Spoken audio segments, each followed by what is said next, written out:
If you've ever looked at your phone, seen it ringing, and immediately felt a small wave of tension in your chest, you're not the only one.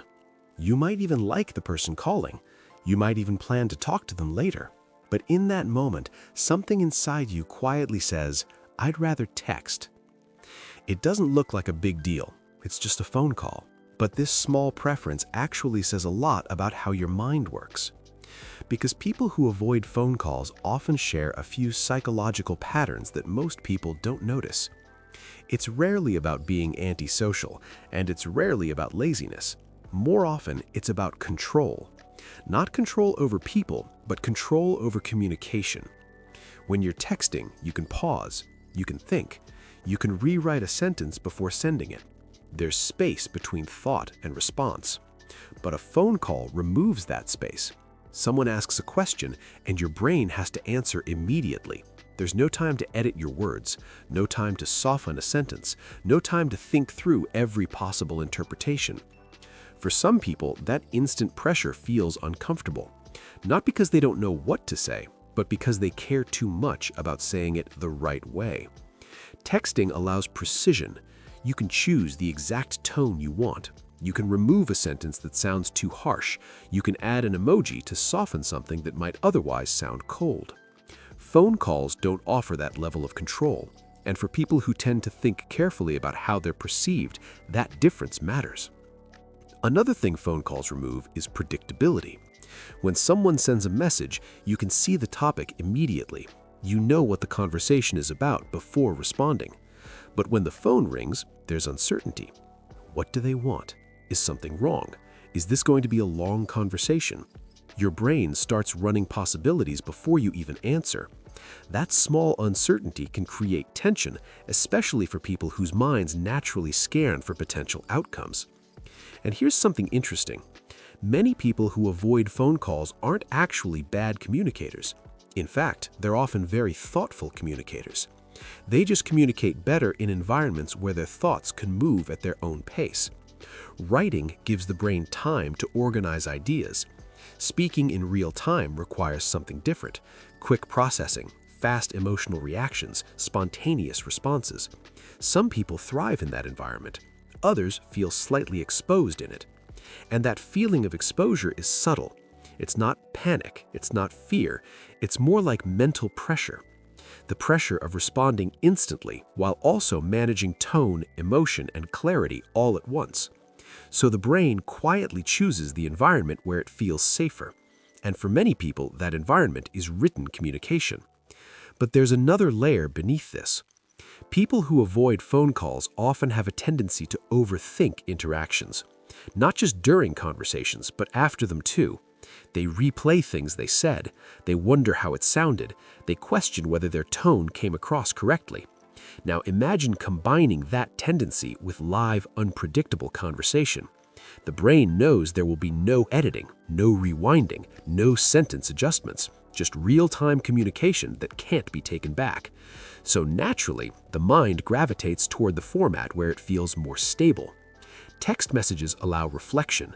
Phone calls demand immediacy. And for certain personality patterns, immediacy feels chaotic. But here's where it gets interesting.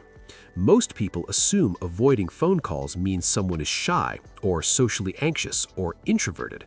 But the real reason isn't always about social confidence. Sometimes it's about cognitive style. Some minds process language internally before expressing it externally. They prefer thinking first, speaking second. Writing fits that pattern perfectly. Phone calls reverse it.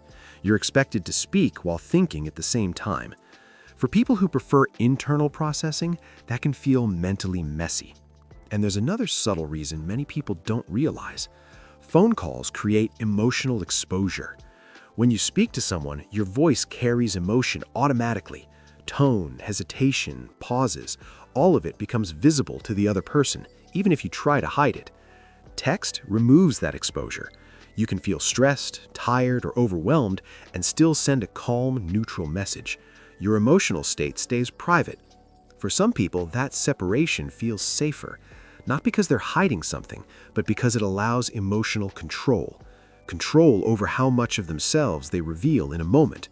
And control often becomes important for people who learned early in life to manage how they appear to others.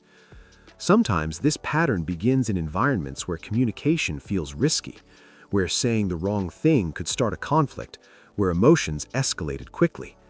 In those environments, careful communication becomes a survival skill. You learn to think before speaking, to choose words carefully, to avoid saying something that might trigger tension. That habit doesn't disappear later in life, it just adapts, and written communication fits that careful style perfectly. But spontaneous conversation doesn't. And then there's one more layer most people overlook. Phone calls create social obligation. Once you answer, you're committed to the interaction. You can't easily pause the conversation. You can't step away to think. You can't disappear for 10 minutes while deciding how to respond. The conversation continues whether you're ready or not. For people who value mental space, that feeling of being locked in can feel uncomfortable. Texting offers flexibility. You can reply in 2 minutes, or 20 minutes, or later in the day. Your mind controls the rhythm. Phone calls remove that rhythm, and for some personalities, rhythm equals psychological safety. So avoiding phone calls isn't always about disliking people. Sometimes it's about preferring clarity over spontaneity, structure over unpredictability, reflection over reaction. And once you notice that pattern, something starts to make sense. You realize that the small tension you feel when the phone rings isn't random. It's your mind responding to an environment where it has less control, less time to think, less ability to filter, less distance between thought and expression. And for a brain that likes to process deeply, that gap matters. Because some people communicate best when their thoughts are allowed to fully form before they're spoken, not while they're still taking shape. And when communication styles don't match how your mind naturally processes information, even simple interactions can feel mentally draining. So the preference for texting, for writing, for thinking before responding isn't always avoidance. Sometimes it's alignment with how your mind works, a quieter, more deliberate style of communication.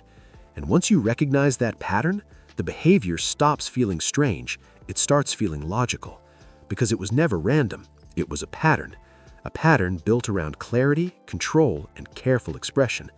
And once you see it, you can't really unsee it. If this explains something about your own habits, there's always more beneath the surface. Understanding how your mind works is the beginning of everything.